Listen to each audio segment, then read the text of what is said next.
Aleluya. Cristo viene pronto por su iglesia, lavada con su preciosa sangre. La voz apacible y delicada es el tema que quiero compartir ahora con la ayuda del Espíritu Santo.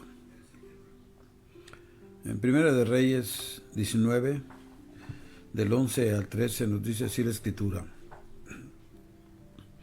Él le dijo: sal fuera y ponte en el monte delante de Jehová.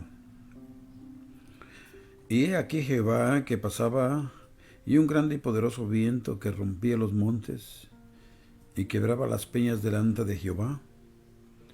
Pero Jehová no estaba en el viento, y tras el viento un terremoto, pero Jehová no estaba en el terremoto, y tras el terremoto un fuego, pero Jehová no estaba en el fuego, y tras el fuego un silbo apacible y delicado. Y cuando lo oyó Elías, cubrió su rostro con su manto, y salió, y se puso a la puerta de la cueva. Y he aquí vino a él una voz diciendo: ¿qué haces aquí, Elías? Señor, te doy de nuevo las gracias, porque para mí es un privilegio trabajar para usted. Único que le pido es que me siga guiando su Espíritu Santo a hablar palabras que salgan de tu servidor, de este canal, pero inspiradas por el Espíritu Santo. Gracias, Señor, porque siempre escuchas a tu siervo. Esa hermosa expresión, un silbo apacible y delicado, ha llegado a ser reconocida casi como uno de los nombres del Espíritu Santo. Toda la escena es una buena ilustración de la manera de obrar del Espíritu Santo, no solo a través de los siglos y las dispensaciones, sino también en la experiencia de cada corazón individualmente. La escena es muy dramática.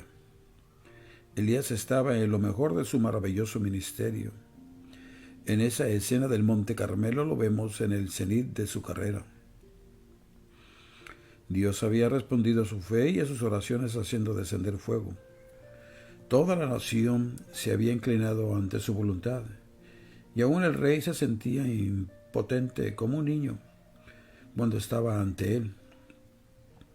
Por su parte, los profetas de Baal, incapaces de resistir la tormenta del entusiasmo popular, habrían sido barridos por un golpe del juicio de Dios. Hasta los mismos cielos, que habían estado cerrados por años, abrieron sus puertas y vertieron sus aguas acatando las órdenes del profeta. Y, como si hubiese sido el jefe supremo de la tierra y del cielo, Elías había conducido a la procesión victoriosa hasta las puertas de la capital. Mas he aquí que ahora se presenta otra escena tan dramática como la primera. Había otro corazón en Israel tan poseído del diablo como Elías. Lo estaba del Espíritu Santo, mas no poseído, sino dirigido por el Espíritu de Dios.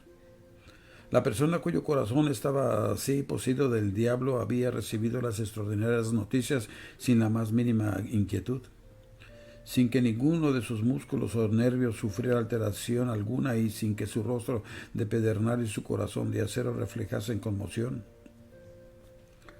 Solamente espetó una frase amenazadora y desafiante: así me hagan los dioses, y aún me añadan, si mañana a estas horas yo no he puesto tu persona como la de uno de ellos.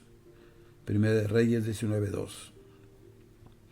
Fue esa una bien dirigida descarga lanzada desde las baterías centrales. En un instante realizó su obra desastrosa, y el profeta de fuego se sintió intimidado como si hubiese sido una criatura. La gráfica descripción de la huida del profeta tiene algo de risible. Elías se levantó y se fue para salvar su vida. Eso nos dice en la palabra en el capítulo 19:3. No se detuvo hasta que llegó a Berseba, situada casi en los confines del país. Pero ni aun allí se detuvo, sino que dejando atrás a su criado, siguió en dirección al desierto, hasta que exhausto, abriendo y cansado, se sentó en el terreno arenoso debajo de un enebro y dijo desconsoladamente: basta ya, oh Jehová, quítame la vida, pues no soy yo mejor que mis padres. Dios cuidó tiernamente a su fatigada criatura, la hizo dormir, después hizo que un ángel le despertara y le diera de comer, hasta que recuperó las fuerzas y estuvo en estado de poder seguir viaje. Entonces lo envió a Horeb, que era el monte de Dios. Allí, en alguna abertura entre las rocas, a la entrada de la cueva, esperó el mensaje de su Dios. Se sentía agitado e inquieto. Le pareció que su vida era un fracaso y sintió vivos deseos de adquirir poder para llevar a cabo las cosas para las cuales se sentía incapaz.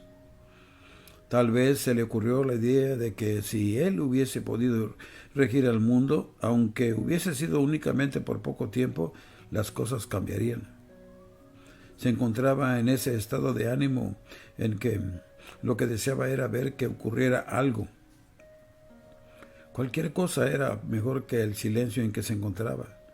Y hasta la misma guerra de los elementos era para su espíritu en ese estado como una especie de alivio y descanso. No tuvo que esperar mucho tiempo antes de que cumpliera lo que había estado pensando. Y Dios comenzó a hablarle por medio de la voz de la naturaleza. Primero, se produjo un fuerte temblor de la tierra, que rompía a los montes y deshacía las peñas y hacía sacudir el desierto como se mecen las olas del océano, y hasta pareció como si él mismo iba a ser arrancado de donde estaba o que se iba a hundir en las cavernas que se abrían a su alrededor. Pero el profeta contempló toda la escena sin conmoverse. Nada de lo que acababa de ocurrir había tocado su espíritu. El terremoto vino y se fue, pero Elías sintió que Dios no estaba en el terremoto. Vino después un violento tornado que llenó el aire de nubes de arena, y el ventarrón sopló violentamente entre las montañas, rompió los peñascos arrancándolos de sus bases y arrastró los bosques y los lanzó en los abismos, mientras en el aire reverberaban los truenos y los rayos y relámpagos iluminaban el espacio. En los oídos del profeta retumbaba el ruido estridente de los truenos, pero a pesar de todo ese ruido atolondrador, el profeta no se sintió conmovido. Tal vez su espíritu ardiente sintió más bien cierto reposo al encontrarse dentro de ese ambiente en que los elementos de la naturaleza parecían estar en pugna los unos con los otros. Nada de eso le dijo algo a lo íntimo de su ser interior. Pasó el viento recio, pero Jesús no estaba en el viento recio. Enseguida vino el fuego.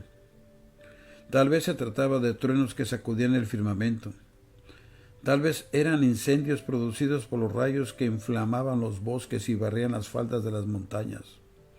O pudo haber sido algún fuego sobrenatural que cayó del cielo y que se presentó ante los ojos de Elías como el fuego que ardía en el monte Sinaí siglos antes, cuando Moisés recibió las tablas de la ley. Pero ni aun eso le hizo palidecer las mejillas ni le conmovió el corazón. Contempló todo eso con espíritu valeroso y con el corazón desafiante. Después de eso vino algo así como el silencio que precede a la tempestad, o como la pausa enfática de ciertos momentos musicales.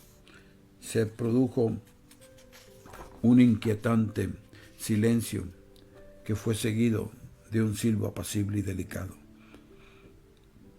Una voz más suave que las campanas vespertinas, más dulce que el centro maternal, más tierna que las más tiernas notas musicales. Tal vez llegó esa voz tanto a lo íntimo del alma del profeta como había llegado a sus oídos exteriores. Pero había en esa voz algo tan profundo, tan penetrante, que hizo estremecer al profeta hasta lo más íntimo de su alma. Esta voz consiguió que su espíritu se quebrantase, que se enterneciese y se sumiera en íntimo recogimiento, y, ciñéndose su manto, entró en la cueva postrándose a los pies de Dios. preparándose para escuchar el mensaje que quería darle. El corazón impetuoso y fogoso había sido, al fin, subyugado. El poderoso profeta se había rendido y había asumido la actitud de una criatura. Ahora vamos a ver qué es lo que significa todo este extraordinario drama. ¿Y cuál fue la lección que aprendió Elías? En primer lugar, tuvo su significado para el propio Elías. Este necesitaba estar tranquilo y debía aprender que las fuerzas que deseaba tener no eran las más potentes de las que Dios tenía a su disposición y que aún su propia naturaleza fuerte y tesonera debía ser subyugada y debía aprender lo que es el poder más profundo de la ternura y el amor. En segundo lugar, tenía un significado más elevado aún. Fue una especie de cuadro descriptivo de los dos ministerios, el de Elías y el de Eliseo. Elías vino como el invierno antes de la primavera, como el arado antes del sembrador, como la tormenta antes de la lluvia. El ministerio de Elías fue el juicio y destrucción, pero el sol de la primavera es más fuerte que las tempestades del invierno, y la semilla que cae en la tierra es más poderosa que el hierro del arado que abre los surcos, o que la dinamita que destroza los peñascos. Fue así como el ministerio de Eliseo, que siguió al de Elías, fue más poderoso y más fructífero que todos los milagros destructivos del gran Elías. Este tuvo su lugar, pero el terremoto, el viento huracanado y el fuego de sus terribles juicios tuvieron que pasar, y la voz callada y suave de las enseñanzas tiernas de Eliseo, de los milagros de gracia que realizó, tuvieron que reemplazar a Elías y a sus actividades. Pero todo eso fue profético de una era más grandiosa y de una transacción más portentosa. Elías y su ministerio fueron figuras típicas de la ley y de Moisés. En cambio, Eliseo fue una figura típica del Señor Jesucristo y del Evangelio de su gracia.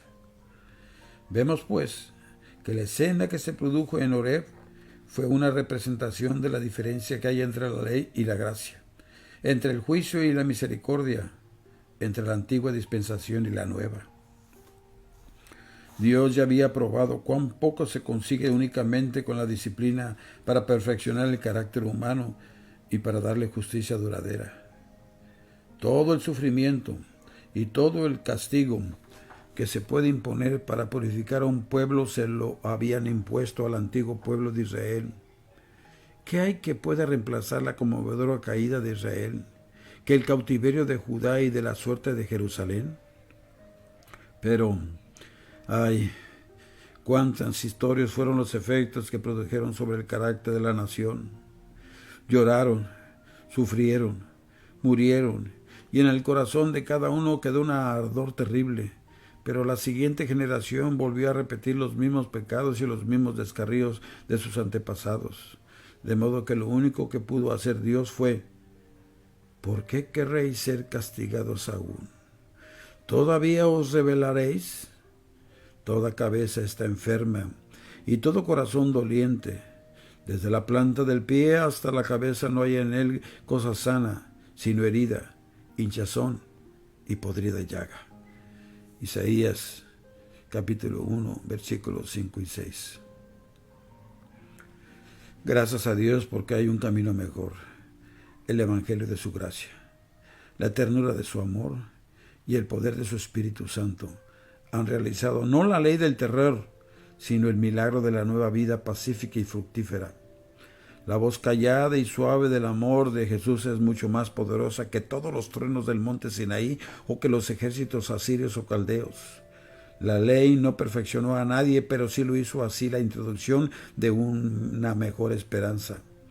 El terremoto, el viento huracanado y el fuego han desaparecido, pero la voz callada y suave del Calvario y de Pentecostés sigue hablando a los corazones de millones de almas y les conduce de nuevo a Dios, a la justicia y al cielo.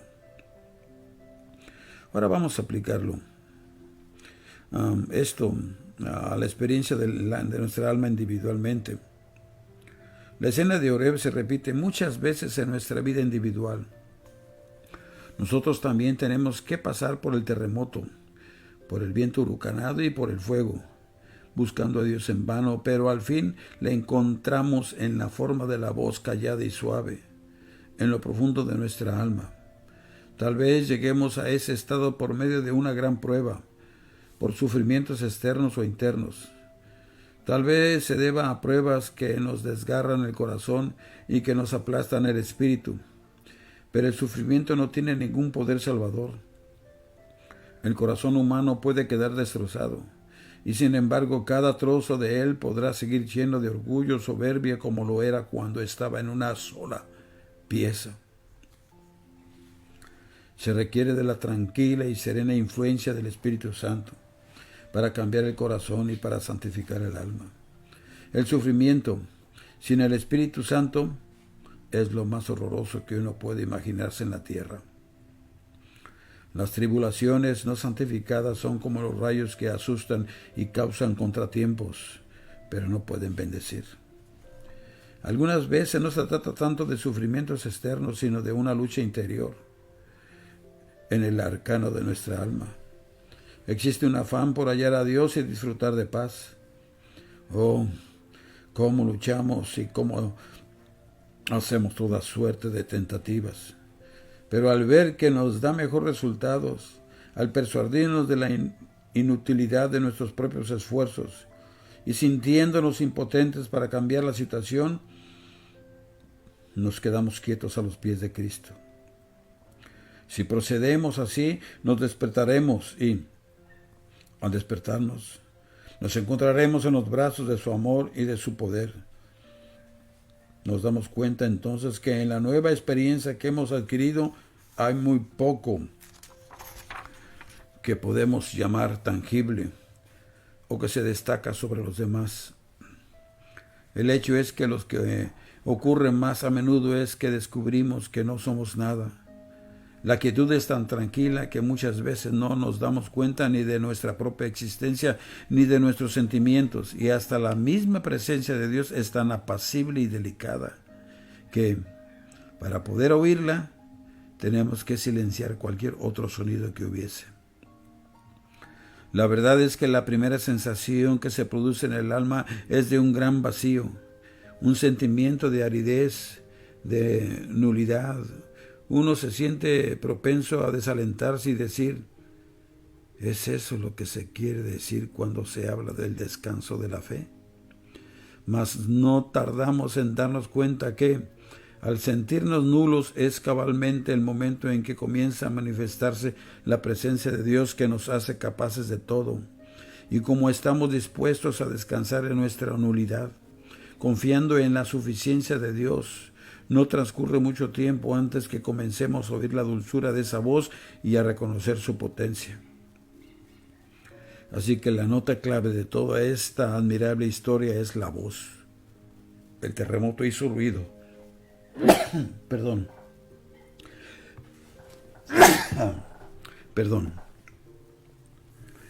La nota clave de toda esta admirable historia es la voz. El terremoto hizo ruido, pero no tenía voz.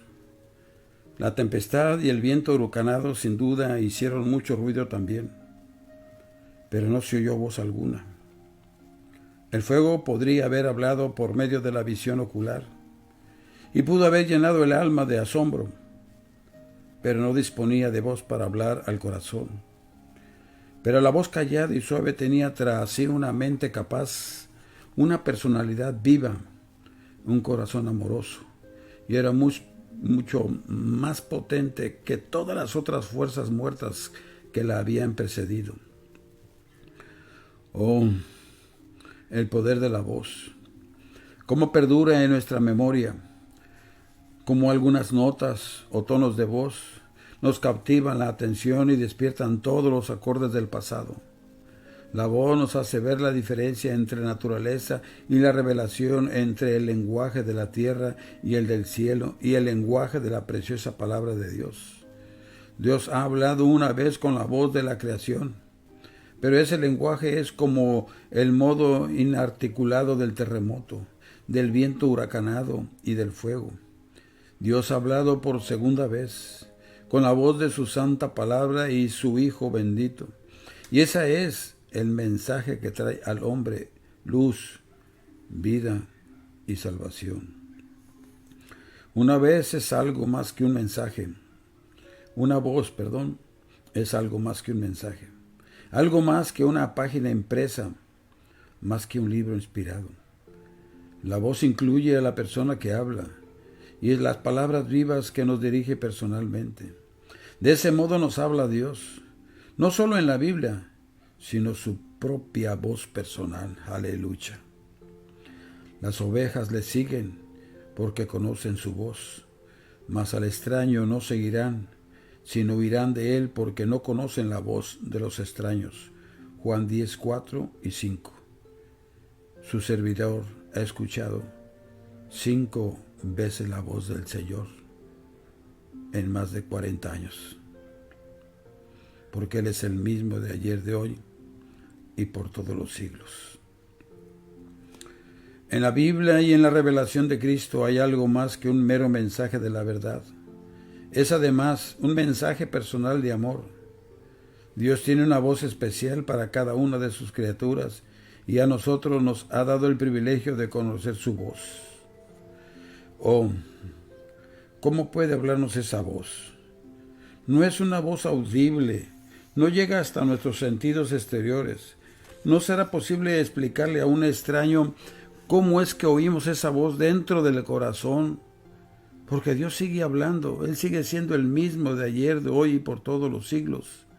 Es audible a nuestro espíritu, a nuestro oído, pero al arrodillarnos para orar y pedirle su consejo, al allegarnos con nuestros corazones apresurados y al arrojarnos en sus brazos en busca de consuelo, al presentarle nuestras peticiones y al esperar la respuesta con voz callada y suave, ¿cómo nos habla? ¿Cómo nos satisface? ¿Cómo se identifica con nosotros y nos hace saber que Él es el Señor? ¿Cómo expresa su aprobación del plan que Él recomienda? ¿Cómo sella la promesa que Él nos ha sugerido? Y cómo su aprobación cae como bálsamo sobre la sangrante herida. Cómo nos hace comprender las palabras que salen de los labios del que habla. Y nos hace ver que son los mensajes vivos que envía Dios a nuestros corazones, porque nosotros somos canales, somos vasos, somos instrumentos. Y Dios habla a nuestra vida, a nuestro corazón también, aparte, claro, de la palabra de Dios, pero también escuchamos su voz audible, como servidor lo ha escuchado. Cómo da énfasis a todo lo que leemos y cómo su voz dulce y celestial penetra en nuestros corazones agradecidos y los llena de paz, de gozo y de vida hasta que, henchidos de alegría y de gratitud, solo pueden decir: escucharé lo que hablará Jehová Dios, porque hablará paz a su pueblo y a sus santos. Salmo 85, 8. Y nosotros somos santos, ¿y sabe usted por qué? Porque santo significa estar apartado del pecado. Dios ha hablado con su servidor, y Él sigue hablando a nuestra vida, a nuestro espíritu. El poder de la ternura. La nueva versión inglesa así traduce esta frase de la siguiente manera: el sonido de una suave quietud. Se refiere a la ternura de Dios. La ternura es un atributo de las naturalezas más elevadas. El soldado más valiente, la persona de más notable carácter, son siempre los más humildes y los más tiernos. El apóstol empleó ese concepto como el más poderoso de sus argumentos al escribir: os ruego por la mansedumbre y dulzura de Cristo, nos dice en 2 Corintios 10:1. El propio Divino Maestro dijo, refiriéndose a sí mismo: soy manso y humilde de corazón, Mateo 11:29. Lo cual no fue sino la confirmación del Antiguo cuando profetizó en él, que se describe al Mesías de este modo: no voceará, ni alzará su voz, ni la hará huir por las calles, no quebrará la caña cascada, ni apagará el pábilo que aún humea. Isaías 42, 2 y 3. ¿Hay algún espectáculo más sublime en la historia de este mundo algún cuadro más conmovedor que el del Mesías sufriendo pacientemente los vejámenes de pie ante el tribunal, o mientras pendía de la cruz dejando a los homicidas que hicieran su obra sin replicar ni una palabra? El Espíritu Santo, representante de Cristo, también es la personificación de la ternura. Este descendió sobre Jesús en forma de paloma y mora en nosotros en calidad de cariñoso, tiernísimo consolador, a quien podemos ofender y aún disgustar, pero a quien no debemos airar. Para que le obedezcamos, apela al recurso de su sensibilidad, haciéndonos ver que podemos ofenderle. Oh, seamos tiernos y tengámosle toda la consideración que se merece. Él no entrará a nuestros corazones a la fuerza. Él no quiere violentar el derecho que nos asiste del libre albedrío. Él no nos obligará a que hagamos lo que no deseamos hacer, ni a que entreguemos lo que no queramos dar de nuestra propia y libre voluntad. Él apela a los más sanos sentimientos de nuestro ser, a los deseos que parten de lo más íntimo de nuestro corazón, y solo acepta la obediencia que voluntaria y alegremente queremos prestarle. Imitemos, pues, la ternura del Espíritu Santo. Pidémosle que la imparta a nuestros corazones para que seamos sencillos, sensibles, considerados, humildes y mansos como niños, y aún como Él es, que en nuestros rostros, en la totalidad de nuestra voz y en todos los aspectos de nuestra vida se vean entremezclados el espíritu del Cordero y el de la paloma. El poder de la quietud era un silbo apacible y delicado. Oh, el sonido de una suave quietud. ¿Hay alguna nota de música en los coros tan poderosa y enfática como la pausa? ¿Hay en todo el salterio alguna palabra más elocuente que la palabra Selah? O sea, pausa. ¿Hay algo más impresionante y que nos ponga más en suspenso que el silencio que precede a la tempestad, o que la extraña quietud que parece caer sobre la naturaleza momentos antes de producirse algún fenómeno o convulsión sobrenatural? ¿Hay algo que pueda tocar más hondamente los sentimientos de nuestro corazón que la quietud? La más dulce de las bendiciones que nos trae el Salvador es el descanso dominical del alma, del cual era figura el Sabbat de la creación, la tierra prometida, la gran lección objetiva de Dios. Ahí está para el corazón que, por su propia y libre voluntad, quiera tomar la paz de Dios, que sobrepasa todo entendimiento. Filipenses 4:7. Una quietud y confianza, que es la fuente de toda fortaleza, una dulce paz que nada la ofende, un profundo descanso que el mundo no puede dar ni quitar. En la profundidad del alma hay una morada de paz en la que habita Dios, y si entramos en ella y silenciamos todo otro sonido, oiremos la callada y suave voz de nuestro Señor Jesucristo. Aleluya. En el centro del eje sobre el cual gira la más veloz de las ruedas, hay un sitio donde no se produce movimiento alguno. De igual modo, en la vida, por atareada que sea, puede haber un lugar donde moremos con Dios en perpetua quietud. Esa es la única manera de conocer a Dios. Estad quietos y conoced que yo soy Dios.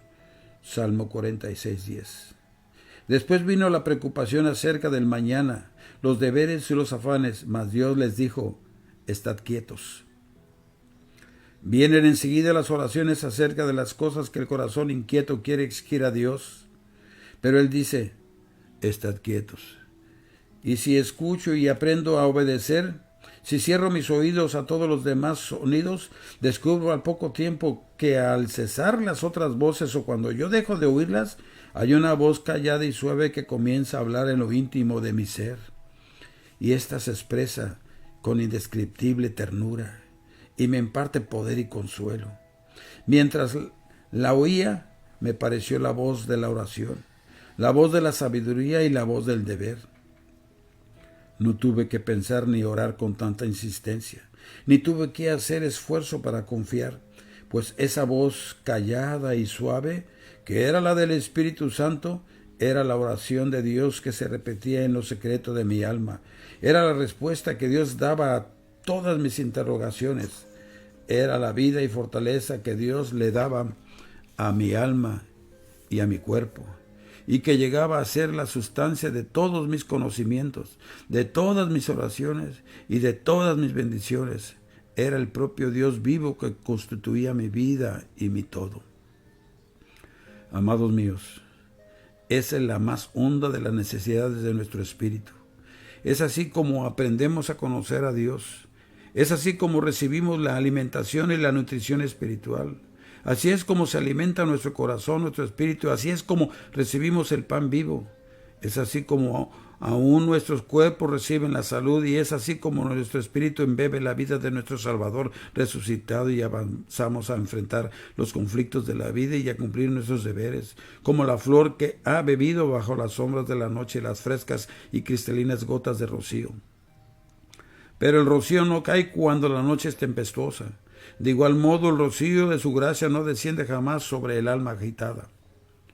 No podemos viajar tranquilas y serenos a través de la vida, en tren expreso, con solo 10 minutos para la comida. Necesitamos disfrutar de horas tranquilas. Debemos conocer los lugares secretos del Altísimo, donde podemos pasar momentos de íntima comunión con Él, momentos en que renovaremos nuestras fuerzas y aprenderemos a remontarnos como las águilas, para luego descender, y correremos y no nos cansaremos, caminaremos y no nos fatigaremos. Lo mejor de esta quietud es que ella deja que Dios obre. El que ha entrado en mi reposo también ha reposado de sus obras, como Dios de las suyas. Hebreos 4:10. Y cuando cesamos de nuestras obras, Dios obra en nosotros. Cuando cesamos de nuestros pensamientos, nos vienen los pensamientos de Dios. Cuando nos serenamos de nuestra impaciente actividad, Dios obra en nosotros como Él quiere y como a Él le place. A nosotros lo único que nos toca es hacer lo que Él desea. Amados míos, consiervos míos, amigos, hermanos en Cristo Jesús, adquiramos su quietud. Moremos en el lugar secreto del Altísimo. Entremos a disfrutar de Dios y de su eterno reposo. Si así lo hacemos, oiremos su voz callada y suave. Hay otra clase de quietud. Esta es la que deja que Dios obre, que nos hace quedar callados. La quietud que deja de contender y de tratar de vindicarse y de tratar de valerse de la propia sabiduría y previsión. Y deja que Dios provea y deja que sea Él quien responda a la palabra hiriente y al golpe cruel, como Él sabe hacerlo con su amor invariable y fiel. Cuán a menudo no permitamos que Dios se interponga, porque no le dejamos que tome a su cargo nuestra defensa. Escuché hace un tiempo un testimonio de un hermano que dijo lo siguiente: jamás olvidaré algo que ocurrió no hace mucho tiempo. Una señorita cristiana muy quieta y recatada estaba sentada a la mesa con un grupo de amiguitas que discutían una obra cristiana en la que ella tenía mucho interés. Algunas de las críticas que se hicieron fueron muy severas, y en la opinión de la señorita a quien nos referimos, dichas críticas eran injustas y faltas de equidad. La joven dijo algunas palabras para corregir lo que decían, pero al ver que la crítica continuaba, simplemente guardó silencio. Observé que se nubló su frente y las lágrimas se agolparon a sus ojos.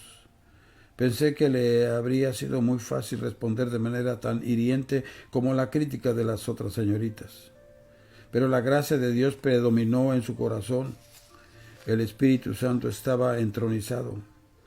La joven se quedó sentada, sumida en silencio, sufriendo y esperando. Después de unos minutos pude ver que no podía resistir más. Se levantó silenciosamente, se retiró de la mesa y se dirigió a su cuarto para poner la pena que le abrumaba en el seno de su Salvador. Instantáneamente otra persona que la amaba tiernamente comprendió el daño que le había causado. Sabía muy bien de qué modo habría procedido ella algunos meses antes, La dulzura y gentileza de su conducta le penetró al alma y le enseñó una lección que tuvo la varonil franqueza de confesar. Jamás volverán a salir de sus labios esas imprudentes palabras, ni jamás olvidará ese cuadro de ternura y silencio. Esa fue su mejor vindicación. Además, prodújole una joya de inmaculado ilustre que adornara su corona allá arriba.